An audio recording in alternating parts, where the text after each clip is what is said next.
So the next topic is all about your DHCP services. So what is the meaning of DHCP? We know that already. So let's do that right now.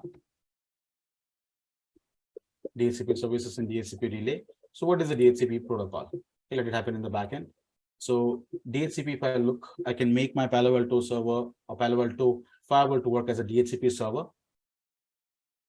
which in turn, it means that if I need some client to be there on one of the zone, I can have the client to get the IP addresses from Palo Alto via DHCP process. So I can make, let us say, as an example, this interface, which is basically my inside interface, right, as a DHCP, server interface. I can enable a pool of IP over here, right, a pool of IP over here, where I can say that, let us say this is on 10.1.1.0/24 network, right? So I can say that, hey, 10.1.1.51 to 10.1.1.100, this many IP is available in that particular pool, and ensure that if any clients sitting on this particular inside zone, if they're doing the DHCP DORA process, so DORA stands for, the first D stands for discover, O stands for offer, R stands for request, and A stands for acknowledgement, right? So if the clients and this particular inside interface of your firewall is doing a DHCP DORA process, by ensuring that, what will happen is the DHCP server can fetch the clients or push the client's IP address from the pool. Okay, and you can also configure for that, lease time, lease duration, for how long, for how many days or for hours, this IP will be valid for the DHCP clients. And also you have got DHCP options. That means in the options, you can configure different settings like providing subnet mask, providing default gateway, providing DNS, and also other parameters for the option field. I mean, contacting some URLs for some updates, etc., etc.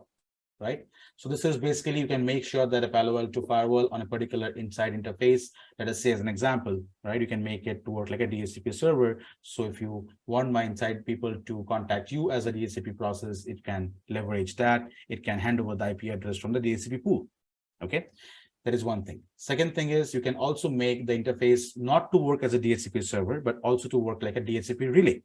Okay, so what if you have got a DMZ zone and you have got a DHCP server that is running in the DMZ zone. So this particular server is running as a DHCP process in the DMZ zone, and this inside users want to get the IP address from this DHCP server.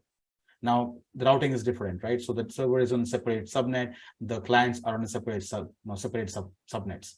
So basically what should happen is, once this particular clients are sending the DHCP discover message, so ensure that this should act as a DHCP DHCP relay, and it should forward that discovery message as a unicast via routing to that DHCP server.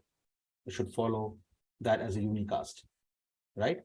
So you can ensure that and similarly the DHCP offer message, what it will be getting from that particular DHCP server, will be forwarded as unicast to this particular clients. So you can make sure that the interface, facing to the inside, you can ensure that you can make it as a DHCP relay. And for that, you can go and configure the Palo Alto to point to a DHCP server as unicast, and ensure that, the Palo Alto firewall can do routing. I mean, it should have the capability of reaching to the DHCP server, and it should be able to do the routing between those subnets.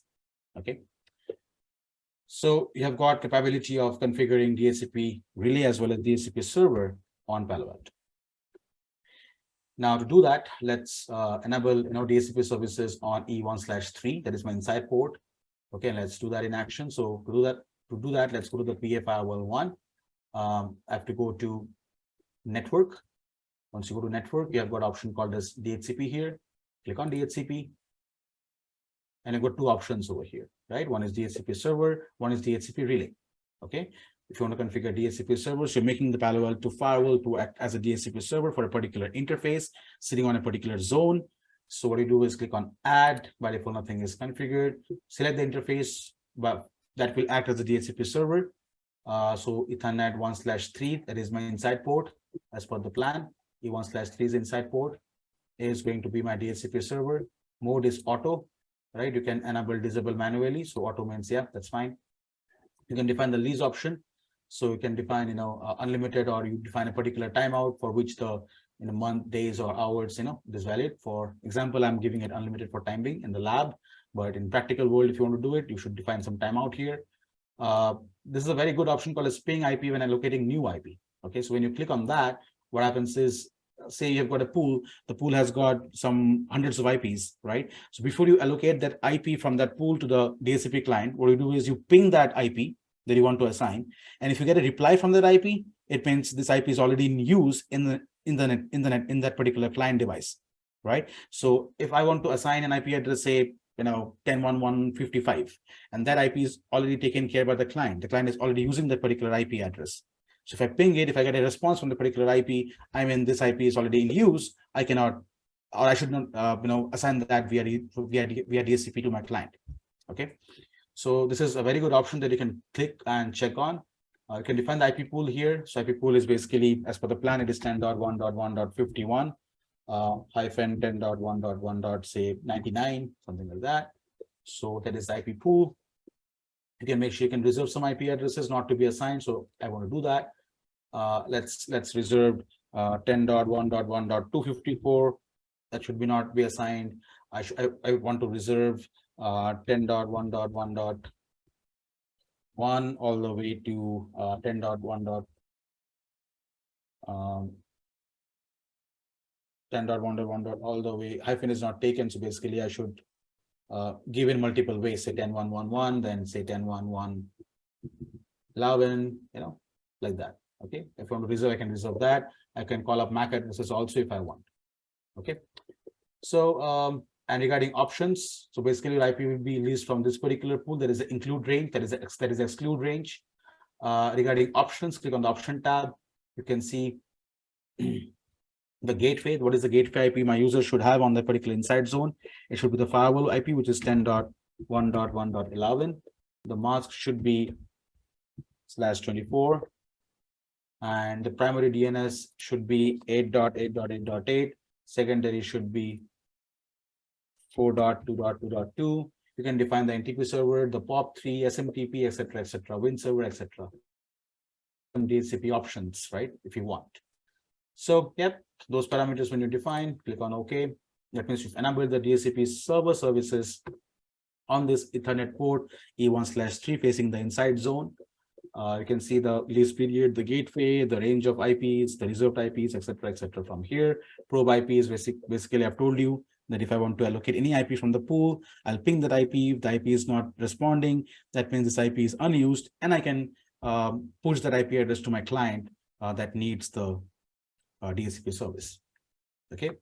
Likewise for DHCP relay, I'm not doing it, but just for example, if I want to add, as per the discussion, I want to add it as E1/3 in DHCP relay. I can, check IPv6. I can call the DHCP server address sitting at DMZ, which is 172.16.1.1, let's say, /24, whatever. And that's it. That's it. Okay, so that means you define that which interface is your DHCP relay and where is the DHCP server located. And basically this will do the unicast job. Okay, I'm not doing that for time being. So DHCP server, you can see view allocation for time being. As of now, when you click on view allocation, what happens is the IPs are not yet allocated to any of the devices. So because none of them has requested, or basically it is not committed yet. So it is only on the running config, not on the candidate config. Click on commit, let the configuration be pushed.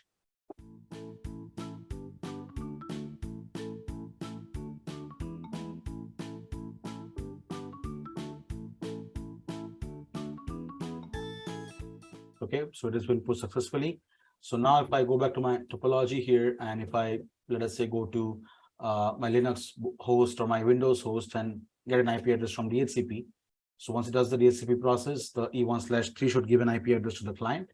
So let's go to the Windows client, for example, and I want to ensure that network adapters, let's change the setting, go to right click there, properties, TCP IPv4 properties. I want to obtain the IP address automatically, also the DNS address automatically. Click on OK, click on close. In the backend, it will do the DORA process. and it will get the IP address from the DHCP server. Let's verify that. If I do IP config, and you can see that IP address that I got is 10.1.151, which is basically from the DHCP pool range. And if I look for its MAC address, IP config space /all, you can see the MAC address. What this device is having is at the starting is 5000 and the last is 4000. So if I look back to my Palo Alto and look for view allocation there, you can see there is a MAC which is 5000 and the last is 4000. That's my Windows 10, on so and so date and so and so time. And this IP was allocated to this particular client. Okay, and those are reserved that I've configured here. Okay, all good. So this is how the DHCP normally works. Okay, and what I want is I want to change back to my static IP for my Windows. So I don't remember the IP. So as per the plan, the IP address should be 10.1.1.3.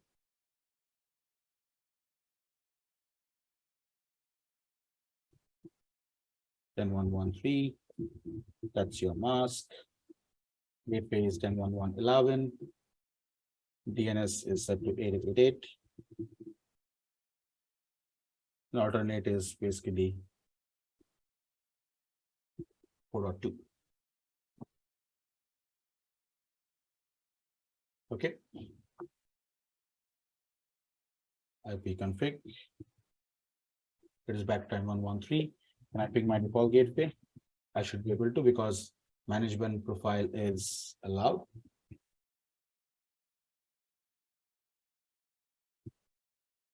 Ping is on the management profile and it is working fine. All good. Okay, that's all about DHCP, guys. This is how DHCP works, and DHCP relay would work if you configure it.